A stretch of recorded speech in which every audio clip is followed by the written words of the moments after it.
Play with this.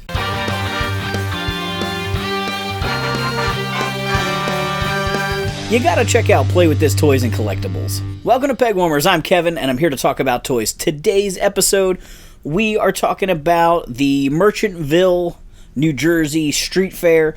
This is a toy show hosted by Play With This Toys and Collectibles.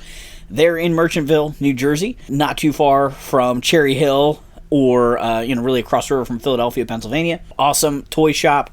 And the owner, Scott, has been doing this street fair for several years now. It's kind of grown and shifted in its layout, but it's kind of always worth the trip, in my opinion. I got to go and check out some stuff and buy a few things, hang out with my friends, and that's what we're going to be talking about today. So Play With This Toys is a toy shop. It's been in existence for quite some time. At one point, it was inside like an antiques mall kind of place. Now it is a standalone store in, on a street in a quiet town in New Jersey. It's packed full of stuff, lots of cool vintage and modern toys. Their G.I. Joe case is always stocked tons of figures. They have a fair amount of kaiju stuff. Over the years, I've bought a lot of things. I think the first thing I ever bought from Scott, maybe not the first thing, but the first memorable thing I bought from Scott was my vintage Rancor. Another really memorable thing I bought from Scott at Play With This was the Mirage, the ship from Silverhawks. And I've picked up a ton of stuff over the years from his store. He also sells at some of the local toy shows, especially at NJCC.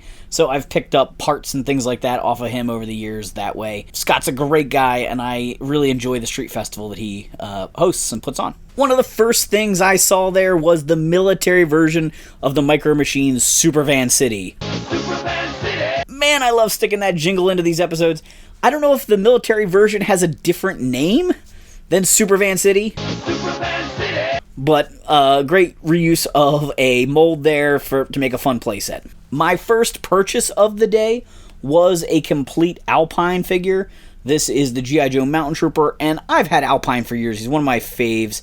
But I have never owned his grappling hooks, and I have been trying to get them for quite some time now. They've been on my list of accessories to get. So this is one of those situations where at this point it's easier to buy a complete figure and then sell off an incomplete figure than it is to just track down these grappling hooks. I've been looking for these at conventions. I've asked people that sell, accessories online, a couple of my friends. I just haven't been able to track these down. Yikes. At least none of it's uphill. I can handle it, though.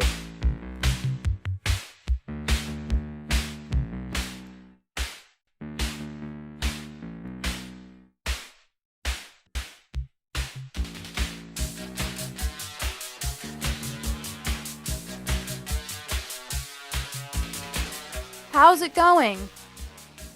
So far, so good.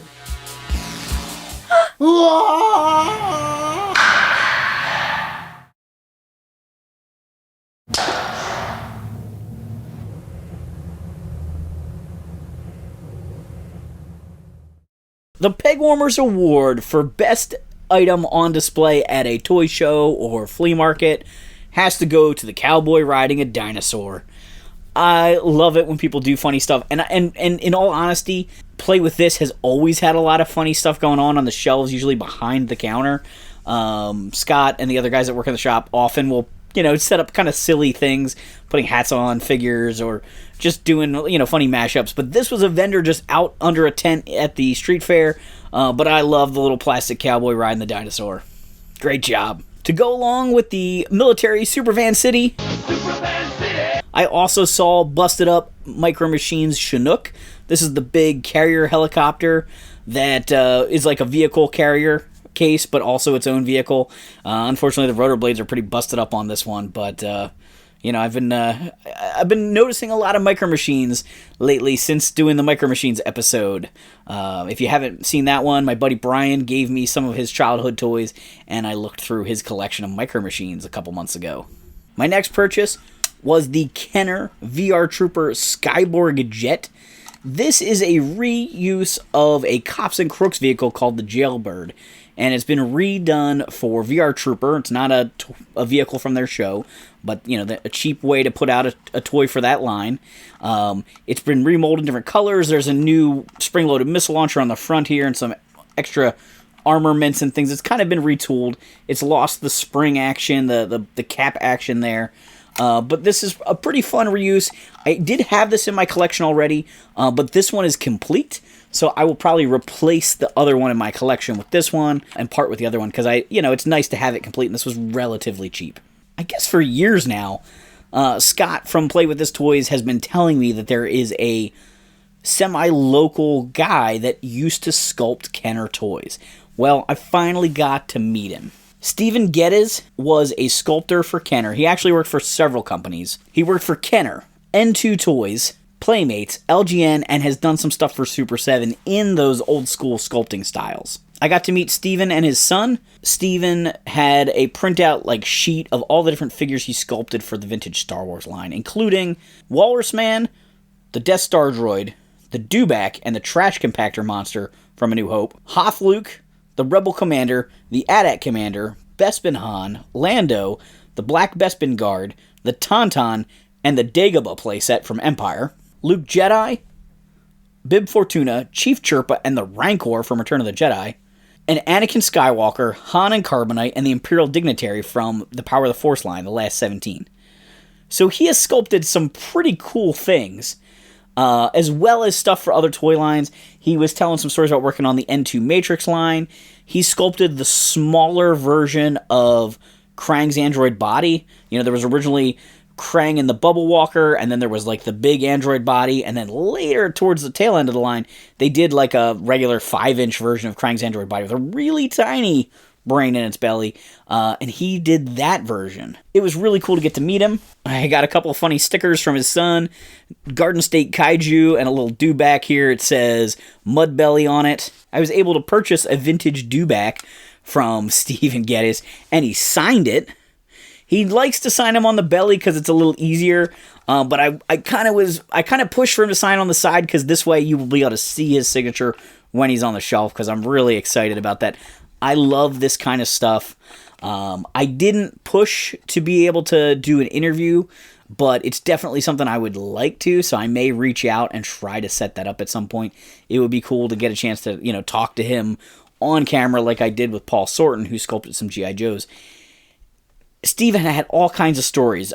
There are some legendary stories already about him, with him hiding names in the Dagobah playset. There's a lizard that has his daughter's name on the back and things like that. And he was telling me about that, going through, and his boss being annoyed that they were taking it to their boss with those on.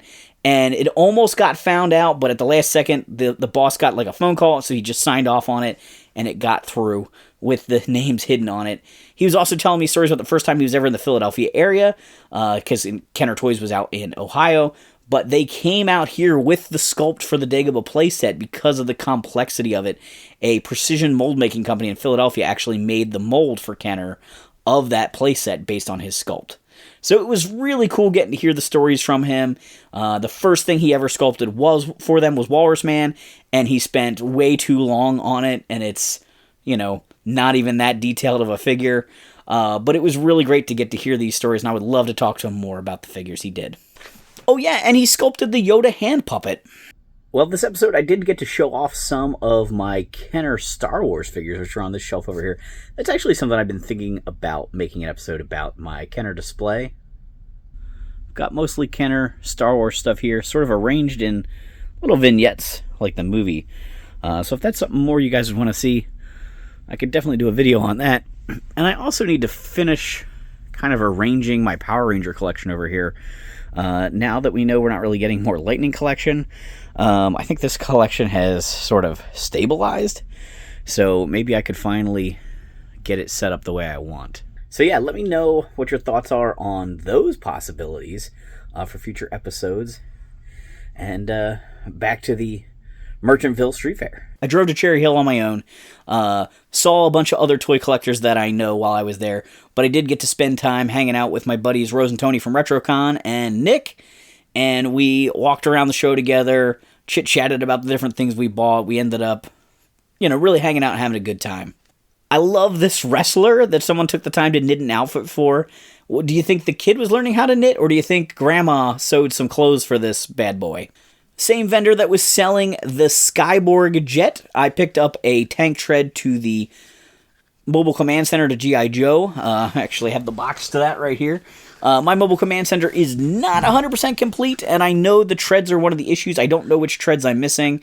Chances are this is the one I already have, or one of the two I already have, but I bought it anyway because it was only $1. One of the vendors at this street fair had the largest collection of Eagle Force I've ever seen. I'm not an Eagle Force collector. I don't really know anybody that does collect it. I see these little die-cast army men from time to time, but not a whole lot. And I was pretty impressed. They had card backs and figures and even accessories to a lot of these guys. It's an interesting toy line. Not really something, like I said, that I've dabbled in, but it was neat to see so many of them. Eagle Force is smaller than G.I. Joe. They might be bigger than Mask. I don't think I've ever really compared them. I picked up a never-used Transformers Party Favor.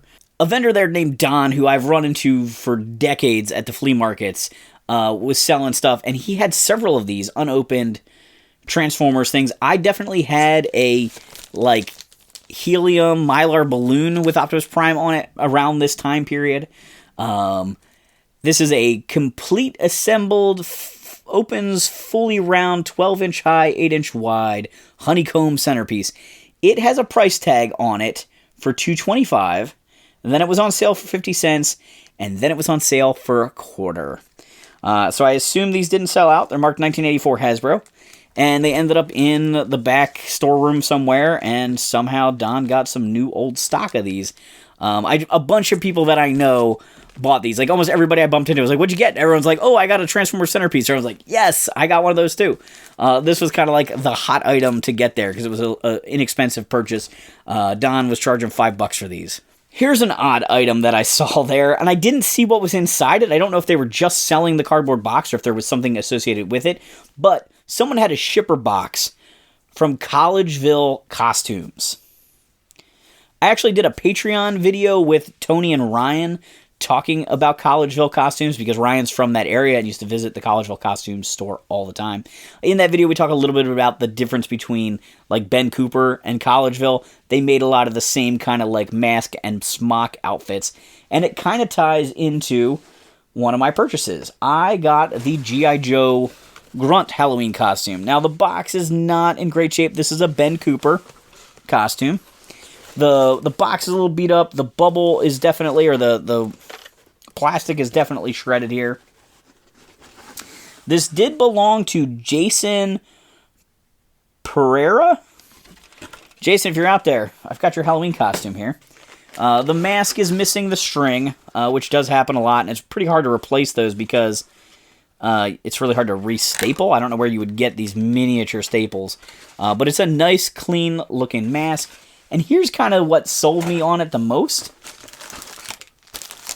The smock is shrink-wrapped. Well, it's not sealed, but it's got a little baggie for it, and that seemed pretty impressive, and it looks like it's never been used. I can't imagine that this smock was ever used, so that's pretty cool. This is definitely one of those silly costumes where the smock is the picture of the guy, right? You can see that Grunt is on his own costume there. Pretty cool, though. I have the Sergeant Slaughter one. I believe those were the only two G.I. Joe costumes made by Ben Cooper. It's kind of crazy, considering how many years G.I. Joe was around. It's shocking they didn't do, Grunt one year, and then Snake Eyes, and then Duke, and then Sergeant Slaughter.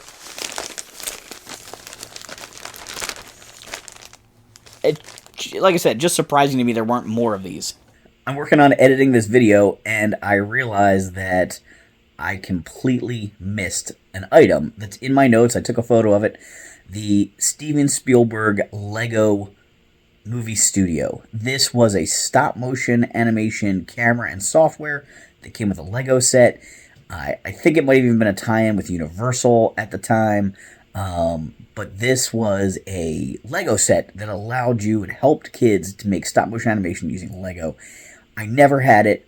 I contemplated it. I already was doing stop motion animation at the time, using a VHS-C camera, so a VHS camera that used a small tape that could record for a quarter second at a time. I have a feeling the Lego thing might have worked better, but maybe made lower quality video files. I'm not sure. But it might have opened up a lot more editing stuff, like easier editing stuff to us. We did some linear editing, then later we were doing actual like digital editing in Premiere. But it was a lot of work the way we did it, to kind of get our videos put together. And I don't know if this would have really helped out or not, but I remember looking at it in stores several times, contemplating asking my parents for it for Christmas when I was kind of way too old to be asking for a Lego set, like a kid's Lego set. But, yeah, it was neat to see it there, and multiple people were talking about it while I was looking at it. Like, another husband and wife couple were, like, talking about this set while I was, when I spied it. The last thing I picked up was a DC Multiverse Azrael Batman armor. This is from Night's End. So in Nightfall, Batman, Bruce Wayne gets his back broken, gets replaced by Jean-Paul Azrael, a.k.a. Azrael, and he has new armor. And then during Night's End, the armor, like the paint burns off of it, and it's a fiery red color. The helmet does change somewhat, I think, in the comic book art, too, during that, but for the most part, it was basically a color change. And so you see this kind of armor with the metallic wings and the gauntlets in both a blue version and a red version. And I'm a sucker for all the Nightfall stuff, and I collect Bane and the armored Batmans from Nightfall figures. So I was excited to get this guy because I hadn't seen him at retail. I hadn't bothered to track him down, so I picked him up at basically retail price at the street fair. By the time we were done walking around the street fair, checking out all the vendors and buying up all the random stuff we saw, I think Nick got a Leader 1 from GoBots, and he definitely looked at some Fisher-Price Little People. Rose was looking at a Omega Supreme, but it was missing some parts. We saw a flag box, a USS aircraft carrier, and I don't think we've ever found out how much it was, but it was one of those things where, like, you need a select buyer who has the right vehicle to get that thing home from an event like this. But, yeah, there was a lot of cool stuff there, a lot of stuff in other genres, too, like video game stuff and horror stuff. It was pre-Halloween, so, there's a lot of that kind of stuff as well. But when we were ready for lunch, we headed over to the Cherry Hill Roy Rogers. It's a fairly new Roy Rogers. I don't know if you guys have Roy Rogers where you live. It's a fast food place, a burger place. For many years, they only really existed in this area at rest stops along the highway. But the first, standalone one they've built in decades just opened up in Cherry Hill not too long ago, and it was my first time going, and maybe Nick's first time going. I think Rose and Tony had been there already. But we went and got a holster of French fries and a burger and, silly cardboard cowboy hats and stuff like that. It was a fun way to end the day and get a chance to hang out a little bit longer with my friends. Some of the best things about toy collecting is the people you get to meet and the people you get to hang out with. That's why I love going to shows and going to conventions and, getting to hang out with my toy collecting family and friends. It's always a good time. Last week I talked about a bunch of G.I. Joe classified reveals. I also did some unboxing of some classified stuff. I do have a few retro Playmates toys, some Ninja Turtles and Power Rangers that they've put out recently that I'm considering making an episode about. I also have stuff from another toy show that I've been to recently, and I could always unbox more classified stuff. So in the comments down below, let me know what topic you think I should tackle next week. Thanks so much for watching. Make sure you hit the like button. It tells YouTube that this is quality content. Subscribe if you haven't done so. If you want to support the channel further, consider joining us on Patreon. We've got a nice group on the Discord there. And bonus videos and other, kind of preview stuff about episodes gets posted on Patreon. But most of all, thanks for hanging on the peg with me.